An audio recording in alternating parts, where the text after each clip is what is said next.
Oi pessoal, tudo bem com vocês? A gente vai ler Êxodo capítulo 3. No capítulo 2 a gente viu o começo da história desse grande homem, de Moisés, a gente viu o seu nascimento, a gente viu a providência divina de não deixá-lo morrer, né, no período que ele nasceu, naquele período de perseguição com os meninos recém-nascidos dos israelitas.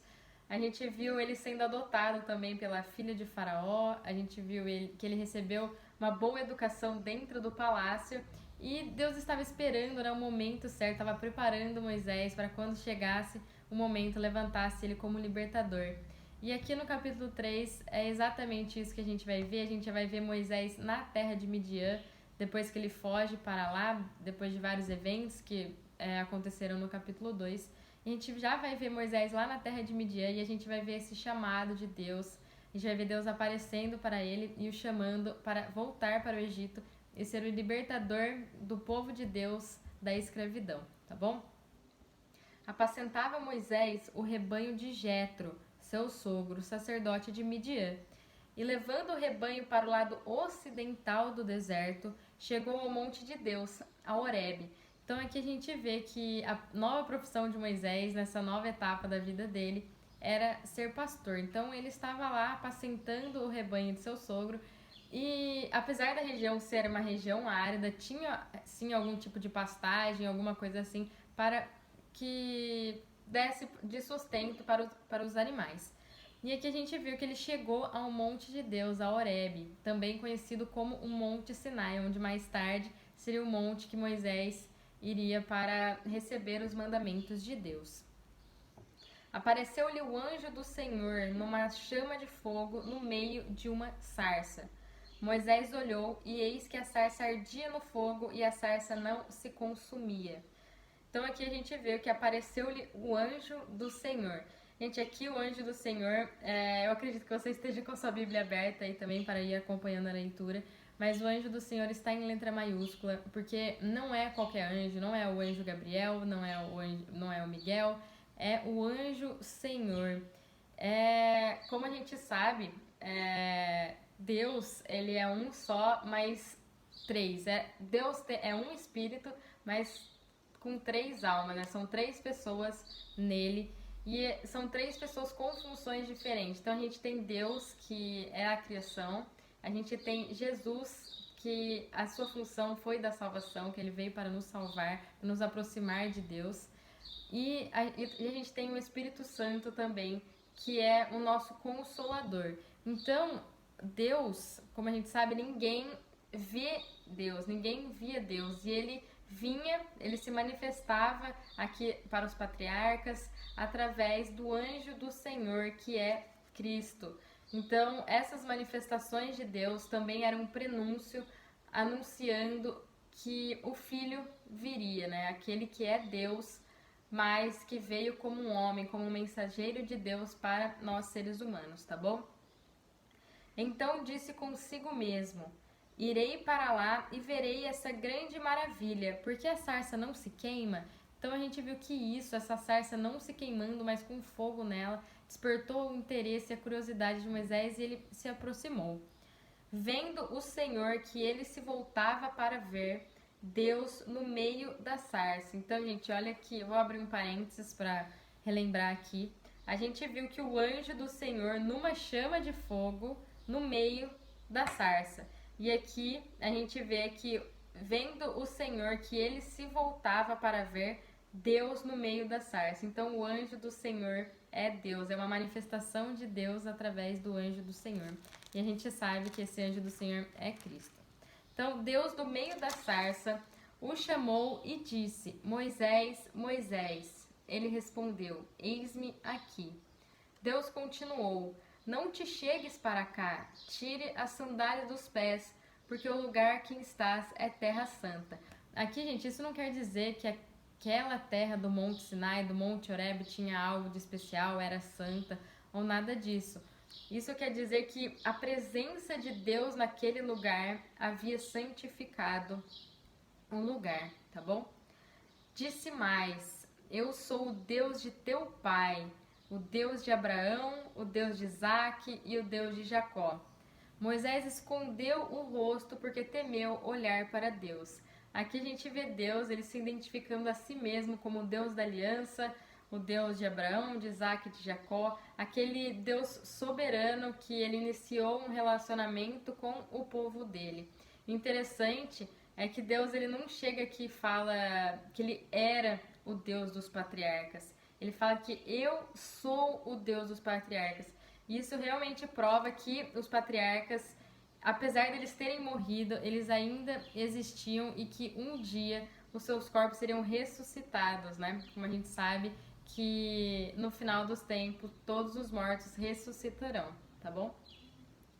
Disse ainda o Senhor: certamente vi a aflição do meu povo que está no Egito, e ouvi o seu clamor por causa dos seus exatores. Conheço-lhe o sofrimento. Então a gente vê aqui que Deus, ele estava... Mostra Deus que Deus se importa com o seu povo, né? Falando que ele via, que ele ouvia tudo o que estava acontecendo com o seu povo. Por isso, desci a fim de livrá-lo da mão dos egípcios e fazê-lo subir daquela terra a uma terra boa e ampla, terra que mana leite e mel, o lugar do cananeu, do heveu, do amorreu, do ferezeu, do heveu e do jebuseu.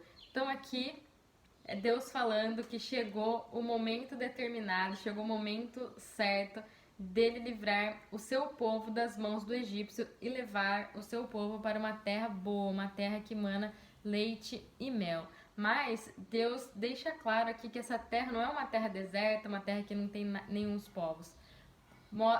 Deus fala que a terra está habitada por esses vários povos aqui, mas que Deus estaria com eles. Deus desceu para livrar o seu povo do Egito e para levá-lo para essa terra, independente de ter gente ou não. Então Deus estava com eles. Pois o clamor dos filhos de Israel chegou até mim, e também vejo a opressão com que os egípcios os estão oprimindo.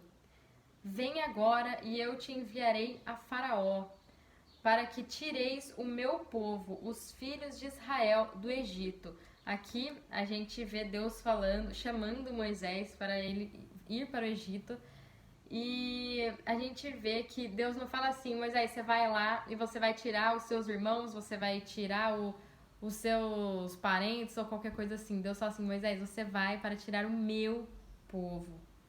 Então disse Moisés a Deus: quem sou eu para ir a Faraó e tirar do Egito os filhos de Israel? Aqui a gente vê Moisés relutando, né? Ele apontando para a sua própria insuficiência, né? Enxergando a sua fraqueza. Fala assim: Deus, quem sou eu para chegar para Faraó, né? O Faraó que se instituía Deus. Quem sou eu para chegar para ele e falar assim: liberta o povo de Deus, né? E aqui a gente vai ver a resposta de Deus. Deus lhe respondeu: eu serei contigo, e este será o sinal de que eu te enviei. Depois de haveres tirado o povo do Egito, servireis a Deus neste monte. Então a gente vê depois Deus apontando para a sua total suficiência, que Moisés não era capaz de fazer nada, mas Deus, aquele que pode fazer tudo, aquele que é suficiente nele mesmo, ele estava com Moisés. Então Moisés seria capaz de fazer as coisas, Deus iria fazer tudo através de Moisés. Disse Moisés a Deus: eis que quando eu vier aos filhos de Israel e lhes disser: o Deus de vossos pais me enviou a vós outros, e eles me perguntarem: qual é o seu nome? Que lhes direi? Então a gente vê aqui Moisés antecipando uma pergunta, uma possível pergunta que os israelitas podiam fazer para ele, né? À primeira vista pode parecer uma pergunta estranha, mas Moisés ele queria uma revelação do caráter de Deus, né? Porque, como a gente vê, o Velho Testamento, o nome das pessoas designa o caráter delas. Então Moisés ele queria mostrar para o povo de Israel que aquele que o chamou é suficiente e capaz de realizar o livramento que ele mesmo estava prometendo. Disse Deus a Moisés: eu sou o que sou.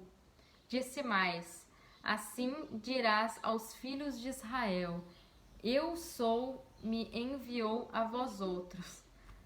Disse Deus ainda mais a Moisés: assim dirá aos filhos de Israel: o Senhor, o Deus de vossos pais, o Deus de Abraão, o Deus de Isaque e o Deus de Jacó, me enviou a vós outros.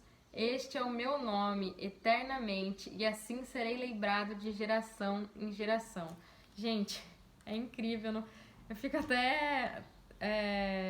Não sei nem explicar como eu fico, mas é realmente incrível essa declaração, essa revelação da natureza eterna e independente de Deus.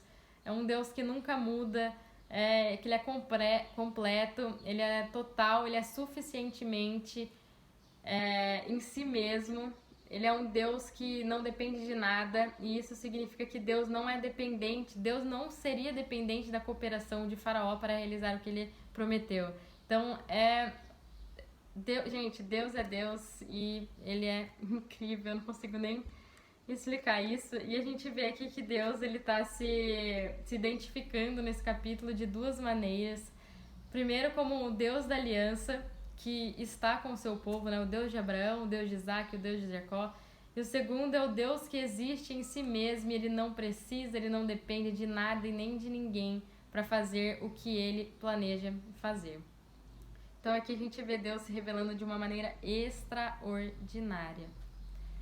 Vai, ajunta os anciões de Israel e dize-lhes: o Senhor, o Deus de vossos pais, o Deus de Abraão, o Deus de Isaque e o Deus de Jacó, me apareceu dizendo: em verdade vos tenho visitado e visto o que vos tem sido feito no Egito.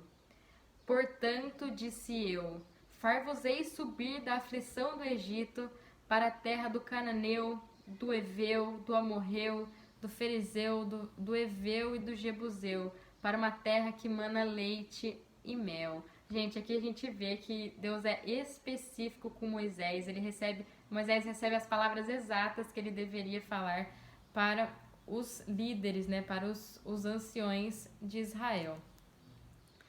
E ouvirão a tua voz, e irás com os anciões de Israel ao rei do Egito, e lhes dirá: o Senhor, o Deus dos hebreus, nos encontrou. Agora, pois, deixe-nos ir caminho de 3 dias para o deserto, a fim de que sacrifiquemos ao Senhor, nosso Deus. Então, aqui a gente vê que Moisés ele é assegurado que o povo de Israel ouviria ele. E aqui a gente vê para eles que o povo iria para o faraó, mas o Senhor ele não se revela a faraó, né? Ele fala o Deus dos hebreus. Provavelmente o faraó ele não se importaria, não se ligaria, então Deus não se revela para o faraó. E aqui a gente vê que Deus está falando, né? Que ele está vendo o que está acontecendo, ele está vendo que o povo dele está sendo sacrificado. E que chegou a hora, esse rei do Egito, que não é rei sobre os israelitas, e o rei, né, o rei dos israelitas, o Deus dos israelitas, estava vendo o que estava acontecendo com o seu povo e chegou o momento determinado para o seu povo sair dessa escravidão. Eu sei, porém, que o rei do Egito não vos deixará ir, se não for obrigado por mão forte. Então aqui Deus já alerta Moisés que o faraó não deixaria o povo ir sem que ele tenha sido obrigado por mão forte. Deus sabe disso, sabe que o coração de faraó seria endurecido, mas por que ele manda Moisés ir falar com Deus várias vezes, né? Na primeira, na segunda, na terceira praga? Tudo isso Deus está fazendo por testemunho. O que isso é importante para que julgamento seja justo. Então, Deus não julga ninguém pela possibilidade, ele não vai te libertar, então eu já vou julgar ele. Não, todo juízo vem segundo aquilo que as pessoas fizeram. Então, Deus iria mandar Moisés e o faraó iria relutar, e aí Deus iria mandar de novo e o faraó iria fazer várias coisas, e aí sim Deus conseguiria julgar esse comportamento. Portanto, estenderei a mão e ferirei o Egito com todos os meus prodígios que farei no meio dele. Depois vos deixará ir. Gente, aqui a gente vê que o faraó ele será obrigado a libertar os israelitas pela mão forte de Deus. Eu darei mercê, darei graça a este povo aos olhos dos egípcios. E quando sairdes, não será de mãos vazias. Cada mulher pedirá à sua vizinha e à sua hóspede joias de prata e joias de ouro e vestimentas, as quais porei sobre vossos filhos e sobre vossas filhas, e despojareis os egípcios. Gente, a gente vê que Deus está falando aqui, né, que ele... Gente, vocês trabalharam tanto tempo como escravos, servos, vocês não tinham salários, mas vocês não vão sair daqui do Egito sem nada. Vocês não vão sair com uma mão na frente e outra atrás. Vocês vão pegar os despojos dessa guerra. Eu venci a guerra para vocês e vocês vão pegar esses despojos, né? Despojo é quando você vence uma guerra e pega as riquezas do povo que você venceu. Então era isso o que Deus estava falando. Gente, eu quero ler para vocês que tudo isso que Deus está falando para Moisés já havia sido profetizado lá em Gênesis 15, quando Deus havia dito para Abraão o que isso acontecia. Vamos voltar lá para Gênesis 15, de 13 a 14. Ó. Mas, Gênesis 15, 13 a 14. Mas também eu julgarei a gente a que tem de sujeitar-se, então os egípcios, e depois sairão com grandes riquezas. Gente, isso é realmente tremendo. Deus já havia falado tudo isso que ia acontecer para Abraão, e agora ele chega para Moisés e fala assim: Moisés, vai acontecer assim, e vocês não vão sair de mãos vazias, vocês vão sair com ouro, com prata, com vestimentas desta terra, tá bom? Gente, esse é o capítulo 3, é um capítulo sensacional. Eu espero que eu tenha conseguido passar para vocês tudo que eu aprendi com esse capítulo, tudo que eu senti ao ler esse capítulo. É realmente tremendo. Essa revelação do caráter de Deus para nós é incrível. Espero que vocês tenham gostado. Deus abençoe e até o próximo vídeo.